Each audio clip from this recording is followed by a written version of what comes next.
ଆଜ୍ଞା ନୟାଗଡ଼ ନୟାଗଡ଼ରେ ସେଠି ଘର ଆଉ ନାଁଟା କ'ଣ ନାଁଟା କିଶୋର ସାହୁ ଆଉ ରଣପୁର ବୟସ କେତେ କହିଲେ? 58 ଚାଲିଛି। କ'ଣ କାମ କରୁଥିଲେ? ମୁଁ କୋରାପୁଟ ଷ୍ଟେସନାରୀ ଦୋକାନ। ଷ୍ଟେସନାରୀ ଆଉ ସେ ଆଧାର କାର୍ଡ ଅଛି ନା? ଅଛି ଆଉ ଏଠି ସବୁବେଳେ ରହିବେ ନା ଏଠି? ଆଉ କ'ଣ ରହିବେ ରହିବେନି? ଆଉ ଦେହାନ୍ତ ହେଲା ପରେ? ଆଜ୍ଞା ଦେହାନ୍ତ ହେଲା ପରେ କ'ଣ କରିବା? ତାଙ୍କୁ ଜଣେଇବନି। କାହାକୁ ଜଣେଇବାନି? ଆମ ଘରକୁ ଜଣେଇବାନି? ନାଇଁ କୋଉ ଘରକୁ କେହି। ଆଚ୍ଛା ଏଠି ଆମେ ଏଇଠି ସଂସ୍କାର କରିଦେବା। ଆଜ୍ଞା ଏଇଠି ସଂସ୍କାର କରିବା। ହଁ ବାସ୍। ହଉ ଆଉ ରୋଗ କ'ଣ ଅଛି? ଶ୍ୱାସ ଖାଲି ଶ୍ୱାସ ନା ଆଉ ଟିଭି ଫିଭି ଅଛି? ଆଉ କିଛି ନାହିଁ। କିଛି ନାହିଁ। ଆଉ ତେଣୁ ଶ୍ୱାସ ରୋଗର କେବେଠାରୁ ପୀଡ଼ିତ ହେଲେଣି? ଏଇ 6 ମାସ ହବ। ହଁ ଏ ତ ବହୁତ ପ୍ରବଳ କଷ୍ଟ ଦଉଥିବ।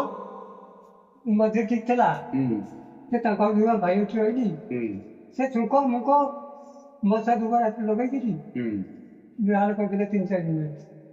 ଆଚ୍ଛା କେତେ ପର୍ଯ୍ୟନ୍ତ ପଢିଛନ୍ତି? ମୁଁ ନବମ। ଆଚ୍ଛା ହଉ ତାହେଲେ ଅସୁବିଧା ହେଲେ ମତେ ଜଣେଇବେ। ଆଜ୍ଞା କ'ଣ ହବ ନ ହବ ଛୁଆମାନେ ସବୁ ଅଛନ୍ତି ଖାଇବା ପିଇବା ଭଲ ମନ୍ଦ ଯଦି ଅସୁବିଧା କିଛି ହେଲା ନା ସାଙ୍ଗେ ସାଙ୍ଗେ କହିବେ। ବଟିକା କ'ଣ ଖାଉଛନ୍ତି? ଆଣିଛନ୍ତି? ହଉ ଆଣିକି ଖାଆନ୍ତୁ ଆଉ ଅସୁବିଧା ହେଲେ ମତେ ଜଣେଇବେ। ଆଉ ଖାଇବା ପିଇବା ରହିବା ଯଦି ଅସୁବିଧା ହେବ ମତେ କହିବେ ଟିକେ। ହଉ ଆଉ ଭତ୍ତା ଫତା ତ ମିଳୁଥିବନି? କିଛି ନା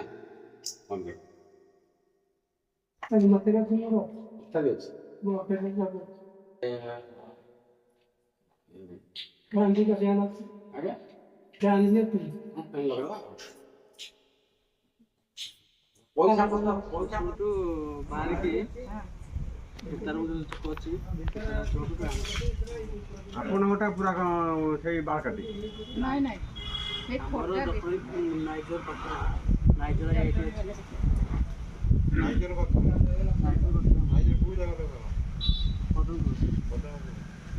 ତାଙ୍କ ଘର ସେଇଠି ଏମ୍ସ ପାଖ?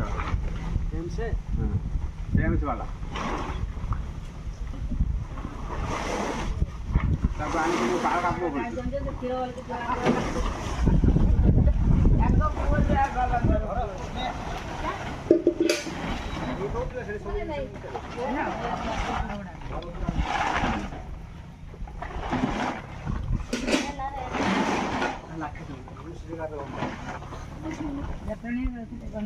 କୋରାପୁଟରେ ରହୁଛି। କୋରାପୁଟରେ ଯେତେବେଳେ ବୁଢ଼ାବୁଢ଼ୀ ମାନେ ଝଡ଼ା ହେଇଛି ବୁଢ଼ୀ ତାର ପଳେଇଲା ପୁଅ ପାଖକୁ ଇଏ ତାର ଏଣିକି ପଳେଇଲେ ଆଉ। ଜଟଣୀ ଘର